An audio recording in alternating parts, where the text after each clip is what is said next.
Here we have again the Spanish antiquarian book from 1671 entitled Trabajos de Jesus, The Works of Jesus. This book is revealing more secrets the longer I study it and look through it and read it. So this is just a brief overview of things I've found in this book just in the past couple days. Now, I collect and I sell and I trade various vintage and antique items. I specialize in things like very old bottles from the 16th and 17th century, old baseball gloves from the early 20th century, old pottery, Native American artifacts, things that I find relevant, historically and aesthetically beautiful. But books have a different aspect that has the ability to strike a few extra chords with me and I believe other collectors. It's the ability to explore history. It's the capability to travel through time and look at a world through a lens not of our own era. And being fully aware of that and reminding myself of that as I read and explore these books. It feels like you're traveling without moving in some ways. You can explore time and space all within a book. And for all you historians and archaeologists, archaeologists out there, like myself, I'm an amateur archaeologist, but I love it. You can actually discover things within books, actually discover items, relics, artifacts. You can discover notes. There's a lot of useful videos throughout YouTube on this topic. This is just an overview of this particular book and what I found just by spending some time with it. Okay, so let's talk about objective observations. I discovered this. At the top of the book, it has SCDM.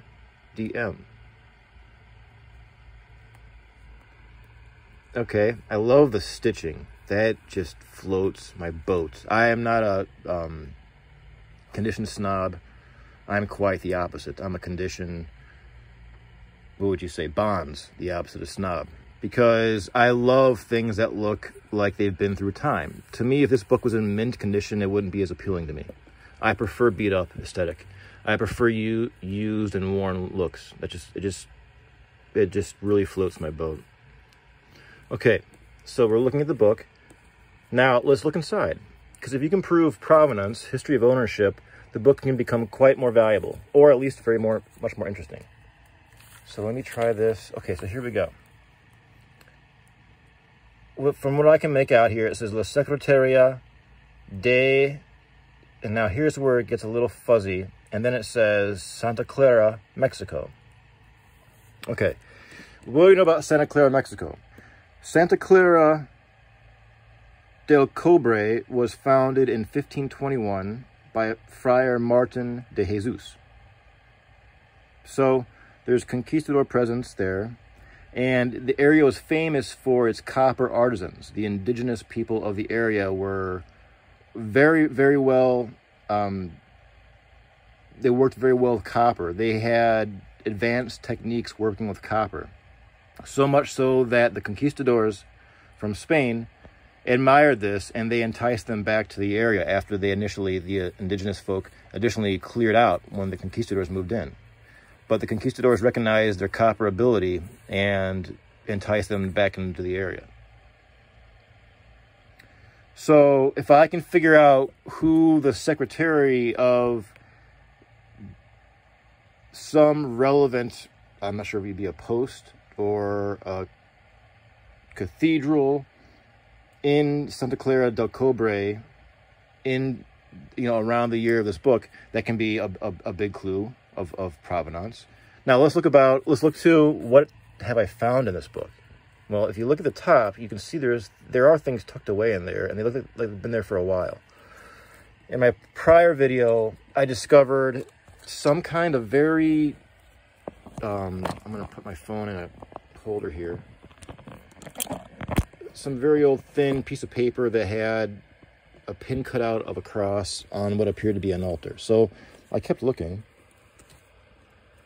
and what I found, let's see here, you don't want to use white gloves because white gloves will stick. The cotton microfibers will stick to pages and you'll tear them. Not on purpose, but by accident. That's why I don't wear rings when I deal with pottery or porcelain or crystals. The same reason. Okay, just keep your hands clean with old books and dry. Okay, let me try to find this. Here we go. This was interesting, and I haven't done research on this particular relic, but I want to share it with everyone here. Okay, here we go. On page 300, find this. It's a cutout of newspaper in Spanish. I haven't even Diciembre. Oh, too bad you can't see the date. Maybe I can do. I'm going to do homework on this. I need to figure out if this is from Spain or Mexico, and then that would help me track the path this book took to reach me. So that is just an overview. And then does every antiquarian book have this much surprise and relic, hidden treasure? Not. I can say probably not. I have a few more, and they haven't been this thrilling yet. But I wanted to share with you and just show you what you can do, what you can discover. And those of you who maybe can't travel physically, if you have a knack for archaeology and history and old things, maybe antiquarian books might be the way to go. This is Antiquarian Trabajos de Jesus, Spanish book from 1671.